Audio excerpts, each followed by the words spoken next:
Assalamualaikum warahmatullahi wabarakatuh, Pak Presiden Nugroho F. Yudo, Didik Supriyanto, Haris Jauhari, dan kami memprihatinkan, lagi-lagi prihatin ya.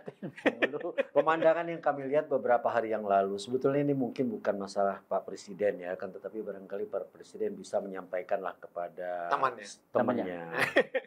Seniornya. Agak miris ya, seorang presiden yang berkuasa. Bukan senior dong, kebalik tuh.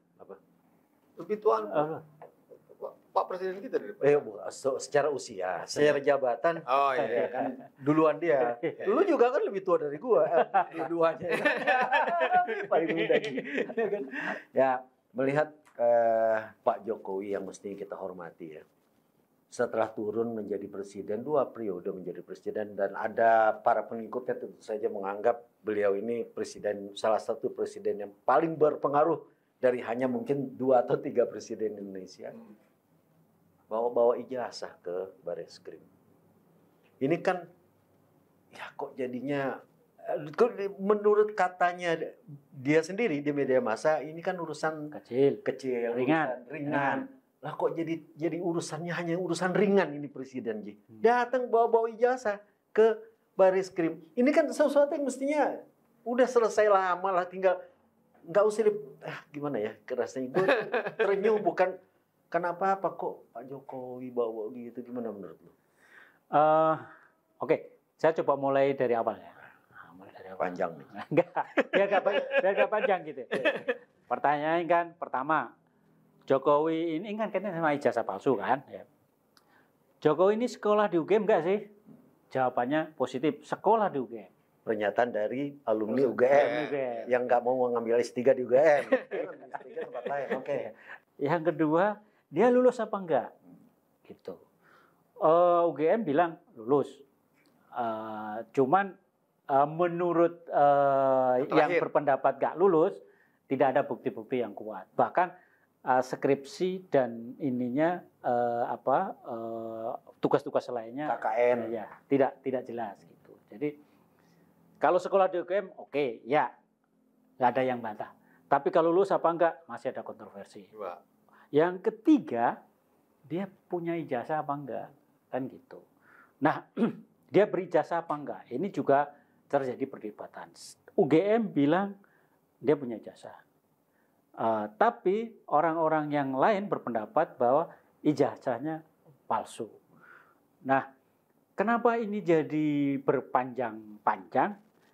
Karena Pak Jokowi sebagai pemilik ijazah tidak mau menunjukkan ijazahnya apa. Dengan dalih dulu sudah pernah daftar di KPU untuk wali kota, KPU provinsi untuk gubernur DKI, dan juga KPU pusat, yang masing-masing lembaga sudah mengklarifikasi bahwa sah.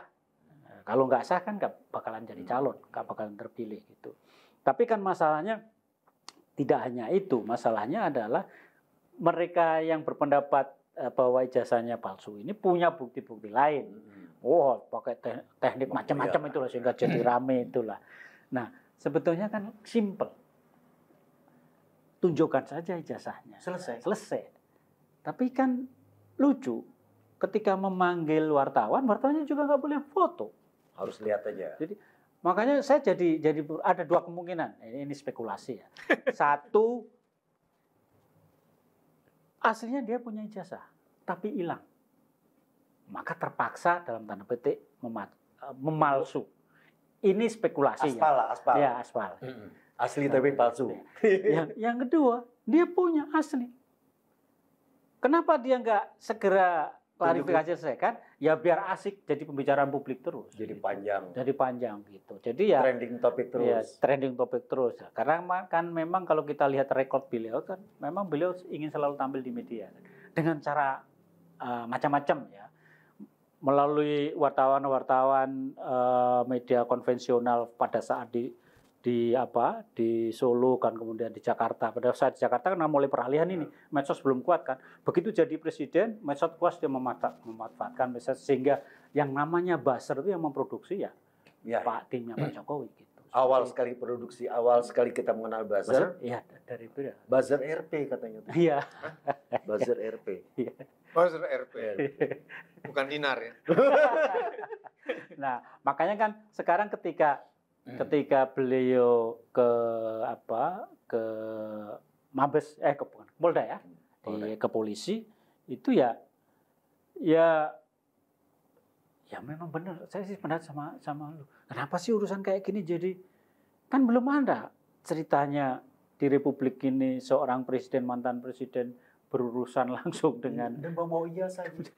Jadi berarti dia kan sebagai pelapor kan? Iya, pelapor. Melaporkan tindak pidana yang yang menurut dia dilakukan oleh 3 orang itu. Iya. Ahli hukum.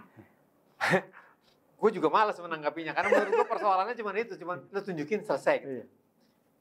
Nah, tapi karena kita lagi bicara sama presiden, yang lebih tertarik adalah ngomongin tentang apa kerugian presiden kira-kira yang akan terjadi kalau ini kasus terus saja melingkupi, ya kan?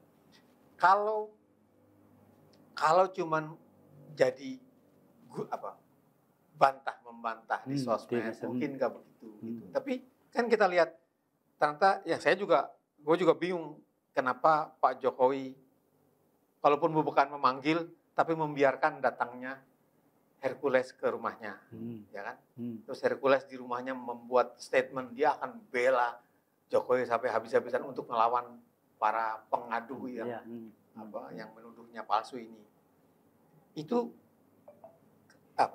ucapan atau fakta-fakta itu makin meresahkan kita, ya. Jangan-jangan sampai terjadi nanti ada konflik horizontal antara pendukungnya dengan orang yang ingin menggugat keaslian ijazahnya. Kalau terjadi konflik horizontal dan Pak Prabowo harus menyelesaikan, itu yang menurut saya merugikan. Jadi ini keributan di zaman pemerintahannya Pak Prabowo. Jadi image-nya yang berasal dari masalah ringan sederhana tadi, yang mestinya bukan ditangani oleh seorang presiden dan tidak menjadi masalah bagi mantan presiden. Mestinya begitu. Kalau terjadi konflik horizontal, yang rugi siapa? Yang rugi image-nya Prabowo. Ini terjadi di era dia. Yang bikin masalah itu jangan bikin masalah lah. Jangan diperpanjang, jangan ini kan manjang-manjangin masalah ini kan. Yang sana yang mempersoalkan, sini juga mempersoalkan. Dan ketika beliau ke polisi, itu kan bagian sana sudah punya persepsi buruk. Ya wajar aja dia polisi datang sendiri untuk nakut-nakutin polisi, kan gitu. Ya. Karena apalagi selama ini kan relasi Pak Jokowi dengan polisi kan sangat baik gitu. Jadi sebetulnya apapun yang dilakukan Pak Jokowi dalam usaha membela diri ini sebetulnya juga merugikan dia kan? Di mata kita ya? Ya di mata kita ya. Tapi kalau dia merasa bahwa publikasi itu penting, agar dibicarakan itu penting, ya dia tetap untung gitu. Ya. Di mata dia. Gitu. Dan itu yang ingin dia capai. Dan kalau terjadi kerusuhan, ya kalau bukan kerusuhan lah. Terjadi konflik horizontal kan juga bukan tanggung jawab, bukan urusan gua, urusannya Prabowo. Tapi dia diuntungkan. Orang Prabowo yang jadi presiden, penguasanya dia, harusnya dia yang nyelesain. Kok tanya saya? Kok tanya saya? Walaupun polisi itu teman saya gitu.